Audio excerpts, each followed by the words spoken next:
Selamat pagi anak-anak semuanya. Pagi, Bu. Apa kabar kalian semuanya?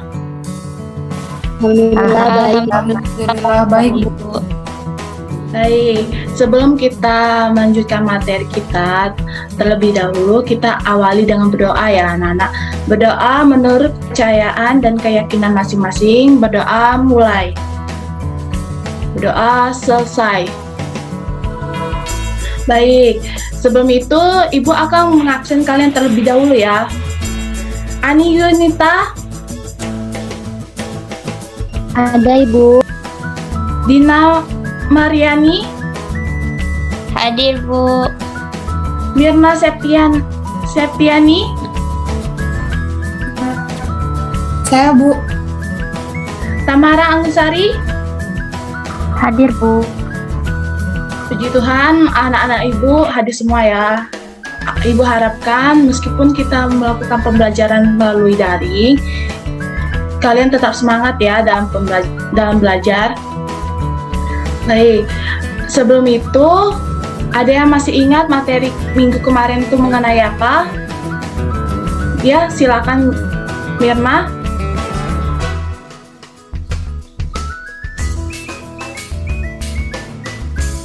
Mirna,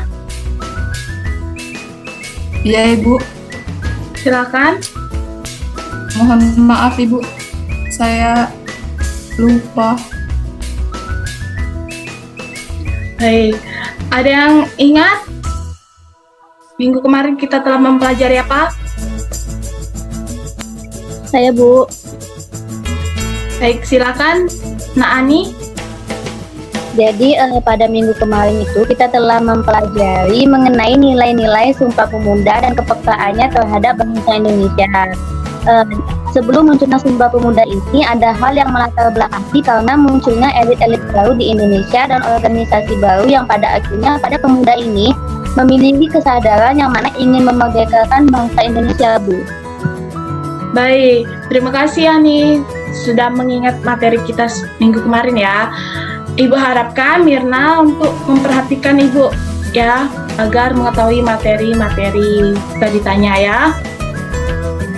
Baik, Ibu.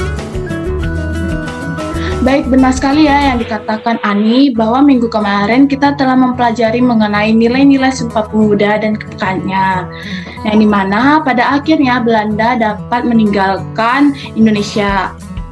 Nah, di sini kita akan mengeja pada KD 3.4 yang mengenai pendudukan Jepang. Baik, PPT yang Ibu telah sharing di grup, Ibu mohon ada yang bisa membantu Ibu dalam share screen di room Zoom ini.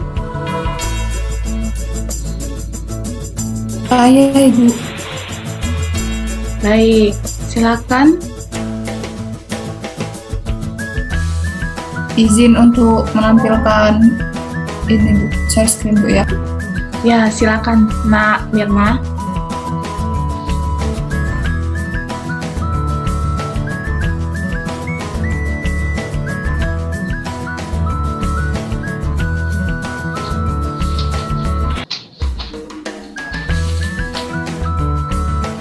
Apakah sudah terlihat, Ibu?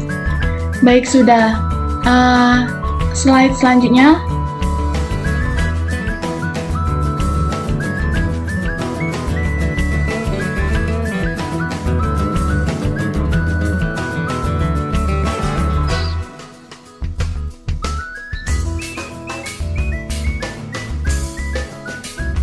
Nah, ini indikator yang akan kita capai ya, yang kita akan pelajari pada pagi hari ini. Slide selanjutnya, Mirna.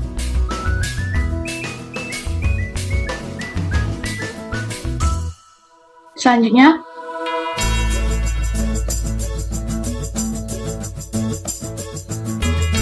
Selanjutnya.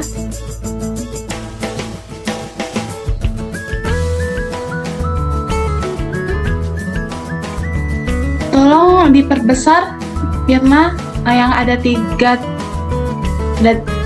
titik 3 itu diperbesar. Ya. Baik, sebelum itu kita harus mengetahui terlebih dahulu ini anak-anak ya. Mengapa Belanda ini menyerah terhadap Jepang? Ada yang tahu mengapa? Baik, jika tidak ada, akan Ibu jelaskan ya.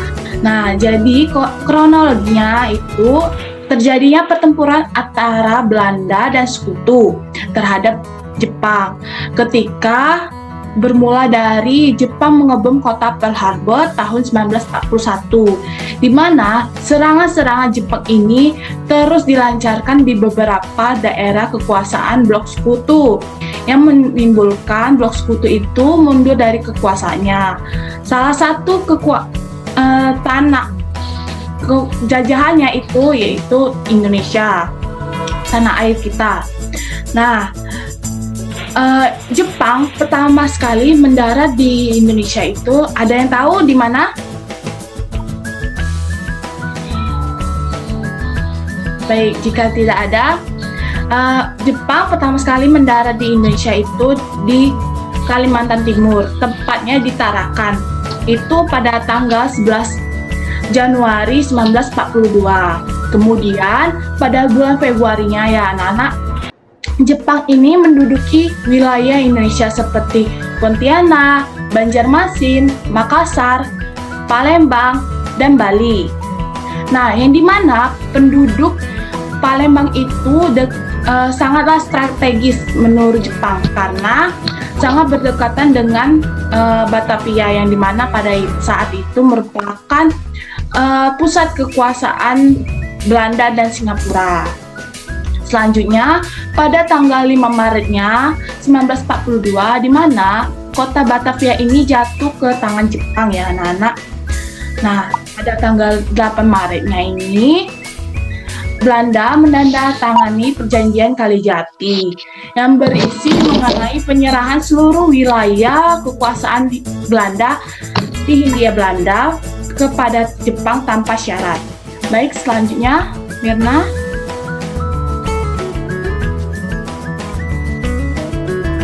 Baik, selanjutnya itu mengenai tujuan kedatangan Jepang ke Indonesia.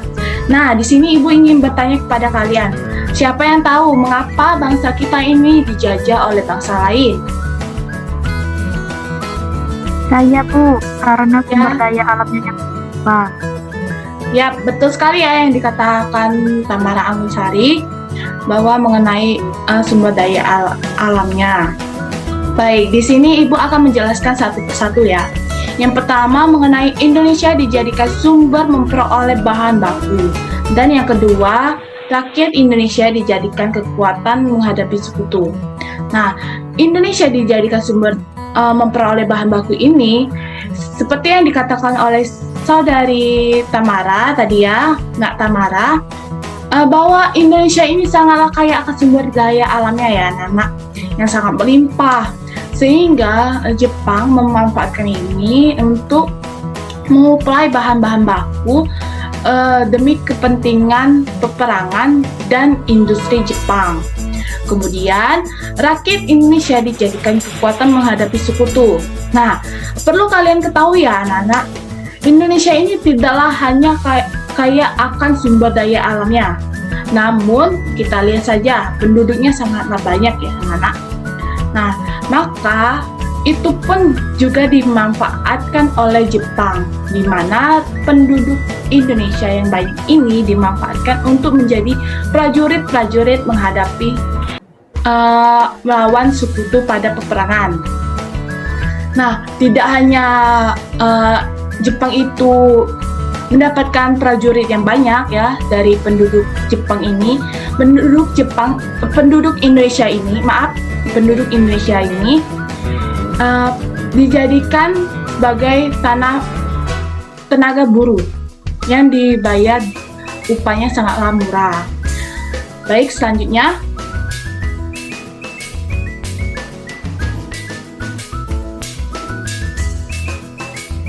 Baik, selanjutnya itu sambutan rakyat Indonesia. Nah, kedatangan Jepang di Indonesia itu pada awalnya disambut dengan senang hati oleh rakyat Indonesia, di mana Jepang itu dieluk-elukan sebagai saudara tua yang dipandang dapat membebaskan bangsa Indonesia dari kekuatan Belanda.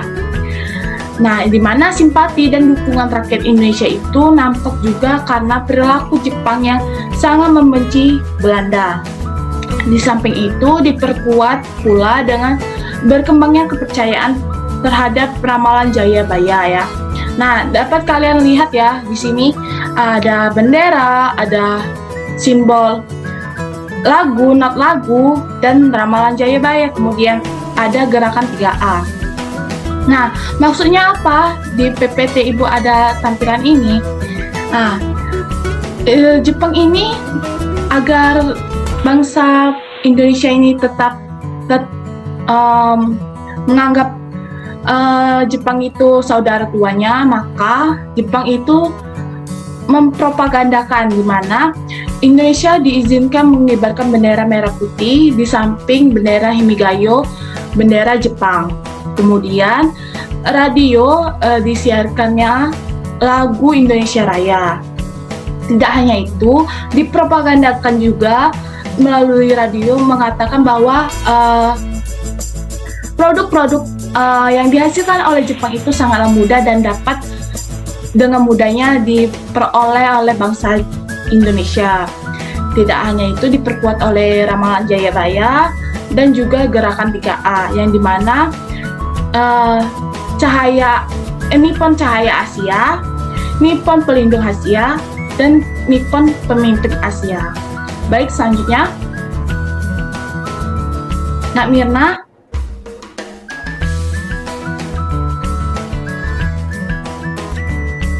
Tolong diperhatikan ya anak-anak pada saat ibu menjelaskan, dan di on cam-nya, kameranya. Baik, selanjutnya itu pada masa pendudukan Jepang ini, Jepang membentuk dua pemerintahan, yang dimana pemerintah militer dan pemerintahan sipil ya anak-anak.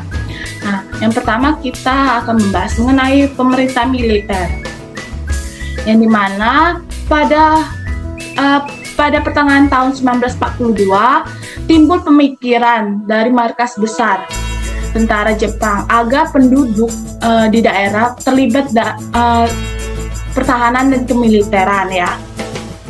Oleh karena itu, di seluruh kepulauan bekas Hindia Belanda itu dibagi menjadi menjadi 3 wilayah ya. Wilayah pemerintah militer. Yang pertama, pemerintah militer Angkatan Darat, yaitu tentara ke-25 untuk Sumatera. Ini kawasan untuk Sumatera ya anak-anak. Pusatnya itu di Bukit Tinggi. Kemudian yang kedua, pemerintah militer Angkatan Darat, yaitu tentara ke-16 pemerintahan militer ke-16. Ini untuk kawasan Jawa dan Madura ya. Pusatnya itu di Jakarta. Diperkuat juga pemerintah militer ini dengan angkatan laut. Kemudian yang ketiga, ya anak-anak, pemerintah militer angkatan laut, yaitu Armada Selatan kedua untuk kawasan daerah Kalimantan, Sulawesi, dan Maluku. Pusatnya itu di Makassar ya anak-anak. Tidak hanya itu juga, pembagian administrasi wilayah penduduk semacam itu juga terkait dengan perbedaan kepentingan Jepang ya terhadap tiap-tiap daerah ya anak-anak. Kemudian pada undang-undang yang dikeluarkan oleh Panglima Tentara ke-16 yang berisi mengenai yang pertama, jabatan Gubernur Jenderal pada masa Hindia Belanda dihapuskan dan segala kekuasaannya itu diambil alih oleh Panglima Tentara Jepang di Jawa ya. Kemudian yang kedua, para pejabat pemerintahan sipil beserta pegawai di masa Hindia Belanda tanpa diakui kedudukannya asal memiliki kesetiaan terhadap tentara penduduk Jepang. Yang ketiga itu badan-badan pemerintahan dan undang-undang di masa Belanda tetap diakui ya anak-anak, serta sah untuk sementara waktu, asalkan tidak bertentangan dengan aturan pemerintah militer Jepang ya. Baik, selanjutnya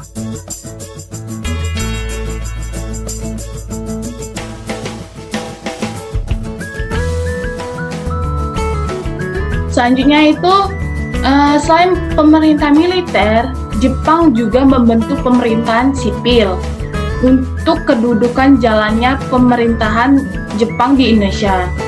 Pemerintahan militer berusaha meningkatkan sistem pemerintahan, antara lain dengan mengeluarkan Undang-Undang Nomor 27 tentang aturan pemerintahan daerah dan dimantapkan lagi ya anak-anak dengan Undang-Undang Nomor 28 tentang pemerintahan Shu serta Tokubetsushi.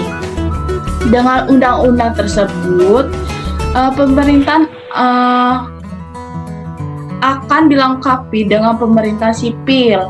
Menurut Undang-Undang Nomor 28 ini, pemerintahan daerah yang tertinggi adalah Shu, seluruh Pulau Jawa dan Madura, kecuali Kochi, Yogyakarta, dan Kochi, Surakarta. Dibagilah menjadi 6 daerah. Yang pertama, Shu Kerisidenan, yang kedua Si, Kota Praja, yang ketiga Ken, Kabupaten, yang keempat itu Gun, Kewedanan, yang kelima itu Ken, Kecamatan, dan yang keenam itu Ku, desa atau kelurahan. Tidak hanya itu juga, pemerintah militer ini membentuk Tonarigumi, yang dimana pada masa sekarang ini disebut sebagai RT ya anak-anak. Nah, gunanya itu apa? Gunanya ini untuk pemerintah Jepang mengawasi gerak-gerik rakyat agar dapat dipantau oleh pemerintahan Jepang itu sendiri. Baik, mungkin sampai sini penjelasan Ibu. Apakah ada yang ingin ditanyakan? Baik, Anak Mirna, silakan tutup share screen-nya. Baik, apakah ada yang ingin ditanyakan dari penjelasan Ibu? Saya Ibu izin bertanya. Baik, silakan Nak Mirna. Baik Ibu, saya izin bertanya mengenai apa itu isi ramalan dari Jayabaya tersebut. Baik, terima kasih ya Nak Mirna, pertanyaannya sangat bagus ya, dan Ibu sangat bangga kamu telah memperhatikan ya penjelasan Ibu. Ramalan Jayabaya itu sebuah ramalan yang mengatakan datangnya orang berkulit pucat yang membawa tongkat yang bisa menumbuhkan jarak jauh atau kita anggap senjata api ya atau senapan, serta orang berkulit kuning. Nah, ini ialah penjajahan yang akan berusaha menguasai Nusantara atau negeri ini hingga banyak menimbulkan korban nyawa dan materi. Orang berkulit pucat itu adalah Jepang ya anak-anak. Jepang, sedangkan orang yang berkulit kuning itu yaitu Belanda. Baik, apakah jelas, Mirna? Jelas Ibu, terima kasih. Apakah ada yang ingin ditanyakan kembali? Baik, jika tidak ada, Ibu akan membentuk kalian kelompok ya anak-anak. Di sini Ibu akan membagikan kalian menjadi 4 kelompok ya anak-anak. Yang kelompok pertama akan diketuai oleh Tamara mengenai gerakan 3A, kemudian kelompok 2 mengenai Putra yang akan diketuai oleh Mirna ya. Dan yang kelompok 3 mengenai Miai dan Mas Yumi yang akan diketuai oleh Ani. Dan yang kelompok 4 mengenai Jawa Hokakai akan diketuai oleh Dina ya. Ibu akan memberikan waktu untuk kalian membuat laporannya 20 menit. Ibu persilakan kalian diskusi ya. Baik, berhubung waktunya yang telah Ibu berikan telah mencapai 20 menit, Ibu persilakan pada Tamara sebagai kelompok 1 mengenai gerakan 3A. Baik Ibu, di sini saya perwakilan kelompok 1 akan mempresentasikan hasil diskusi kami, yaitu mengenai gerakan 3A. Gerakan 3A itu didirikan pada tanggal 29 April tahun 1942. Nah, pembentukan gerakan 3A ini dipelopori oleh Hiroshi Shinzu. Nah, untuk menarik simpati bangsa Indonesia, Jepang menunjuk Samsudin sebagai ketua gerakan dari 3A. Nah, dalam menjalankan tugasnya ini, Samsudin itu dibantu oleh rekannya yaitu Sultan Pamunca dan Muhammad Saleh. Di sini tugas utama tokoh-tokoh dalam gerakan 3A adalah melakukan propaganda agar seluruh penduduk Indonesia itu berdiri sepenuhnya di belakang pemerintahan Jepang. Oleh karena itu, seluruh anggotanya sering berkeliling ke daerah untuk mempropagandakan gerakan dari 3A ini. Gerakan 3A juga terdiri atas beberapa komite, yaitu Komite Nasional, Komite Rakyat, dan Komite Bersifat Lokal. Nah, meskipun demikian, komite yang bersifat lokal tersebut belum dapat berjalan secara optimal karena situasi yang belum cukup matang untuk membentuk sebuah organisasi. Selain membentuk komite-komite, penyebaran propaganda Jepang juga dilakukan melalui media massa.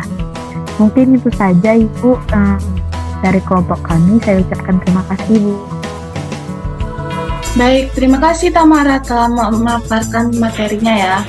Berhubung waktu kita sudah habis ya, Ibu akan memberikan tugas kalian di rumah.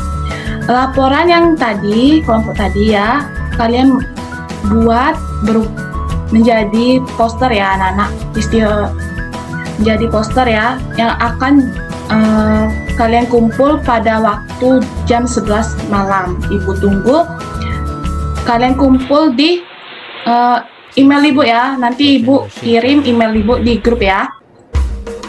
Baik, mungkin sampai sini pembelajaran kita. Nah, Ibu akan menyimpulkan pembelajaran kita pada hari ini ya, di mana Jepang pada tahun 1941 mengepung kota Belgorod ini.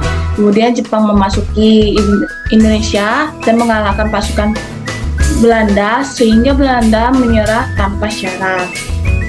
Nah, kepada Jepang di perjanjian Kalijati yang telah disampaikan tadi ya. Kemudian kekalahan Belanda terjadi pada pertempuran di Laut Jawa. Nah, kemudian itu gimana yang Ibu telah sampaikan, Jepang juga menduduki beberapa daerah daerah Indonesia ya, yang pada akhirnya penyerahan ini ditandatangani oleh Panglima Tentara Hindia Belanda. Mungkin sampai sini pertemuan kita pada hari ini. Ibu ucapkan terima kasih karena kalian sudah kondusif dan aktif dalam pembelajaran Ibu. Ibu harapkan kalian dapat mengulang kembali ya pembelajaran kita, dan jangan lupa membaca materi selanjutnya mengenai organisasi militer dan semi militer ya anak-anak. Baik, terima kasih. Selamat siang anak-anak. Terima kasih Bu, selamat siang. Terima kasih Bu. Baik, Ibu izin live ya. Iya Ibu. Ya. Please.